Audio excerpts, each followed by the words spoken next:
कितनी कॉम्पिटेंस है उसका तो मुझे नहीं पता, लेकिन जो हालात रहे हैं वो सियासी बात की तरफ चला जाएगा, इसलिए मैं आज किसी को क्रिटिसाइज नहीं करना चाहता। मैं कहता हूँ जी आज किस काम और कॉज पे खड़े हो, मुझे कोई सियासी बयान नहीं देना। किसी गलती भी है तो अभी हम साथ खड़े हो जाए इस मसले के लिए।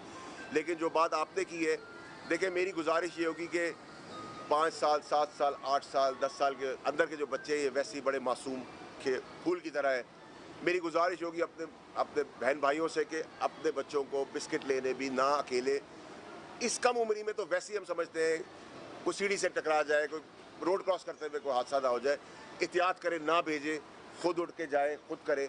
लेकिन जो 10 साल से ऊपर के बच्चे, उनके लिए आप ये नहीं कह सकते कि मुल्क में आप चलना फिरना छोड़ दें। ये तो बेहिसी होगी गवर्नमेंट की, चाहे वो फेडरल हो या प्रोविंशियल हो, कि आप आदमी को तहफ़्फ़ुज़ ना दे सके। ये गवर्नमेंट की जिम्मेदारी है और ये जिम्मेदारी का हमें एहसास है और जिम्मेदारी हमें पूरी करनी है और करनी पड़ेगी। ये हमारा आप लोगों का राइट है, कोई हम किसी के बाप पे एहसान करने नहीं जा रहे कि आप घर से ना निकले। कल कोई औरत 4 बच्चों के साथ नहीं निकल सकती, एक बच्चे के साथ नहीं निकल सकती, या इस उम्र की निकल सकती, इस उम्र की नहीं निकल सकती। ये क्या बकवास है? ये बातें बेकार की है। हर आदमी का तहफ़्फ़ुज़, और यहाँ तो औरत की बात आप छोड़ दें तो आदमी महफूज नहीं है।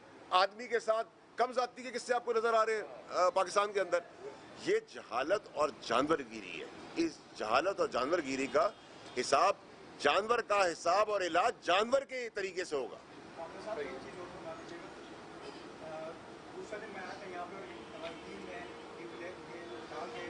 पुलिस ने 40 घंटे तक कोई रिस्पॉन्स इनको नहीं किया।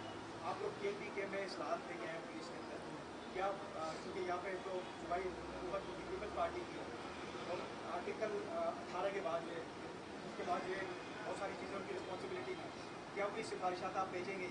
दूसरा ये कि आपने भी गुलाम नबी मेहमद साहब की तारीफ की, लेकिन दूसरा पहलू ये और इसके अलावा जो है आपके अपने जो फवाद चौधरी साहब है वो उसकी मुखालफत कर रहे थे, उसको किस तरह टैकल करेंगे? देखिए जी, जब मैं कहता हूँ कि ह्यूमन राइट्स के चैम्पियंस, उसमें मेरा बाप भी अगर है तो मैं उसको भी शामिल करूँगा। मुझे फिक्र नहीं किसी की भी, वो मेरी पार्टी से, मेरे घर से है या किसी और पार्टी से। I am least bothered.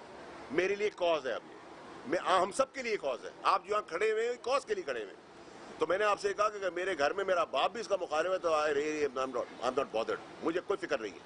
जिस सतह को मुझे क्रॉस करना पड़ेगा मैं करूँगा, नंबर 1। नंबर 2, मैंने गुलाम नबी मेमन साहब की शख्सियत, उसकी ईमानदारी की तारीफ की है। मैंने लॉस की कई तारीफ की। लॉस में तो बहुत सारे लूप होल्स हैं, और अभी मैं उन लॉस पे बैठूंगा तो हम कहीं और निकल जाएंगे। मेरा अभी भी है कि एक अच्छा अफसर है, नेक नियत आदमी है, रेपुटेशन बहुत अच्छी है, खुद कह रहा है कि मेरी बेटी है, आप सर फिक्र ना करें।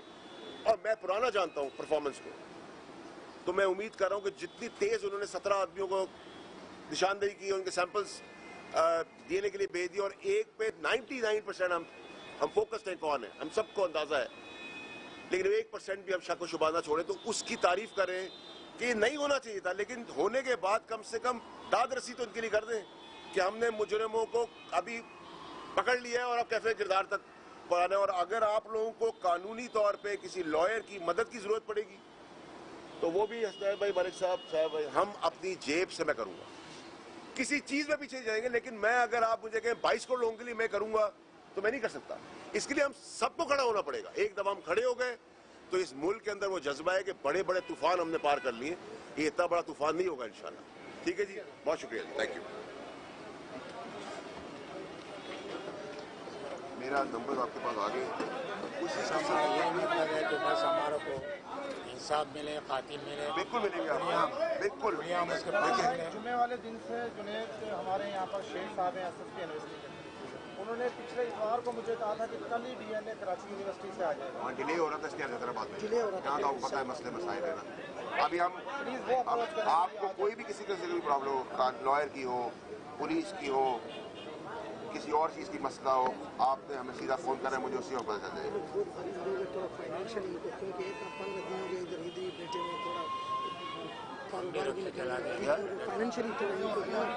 करें, क्योंकि कितने दिन से इधर बैठे आप क्या करते हैं? मजदूर रिक्शा चलाते हैं, वो भी रिक्शा चलाते हैं, ये भी रिक्शा चलाते हैं। कितने महीने कमाते हैं? अभी तो 10 दिन हो गए थे, मेरा गाड़ी खड़ी है। कितना कमाते थे रोज का? रोज का कितना कमाते थे?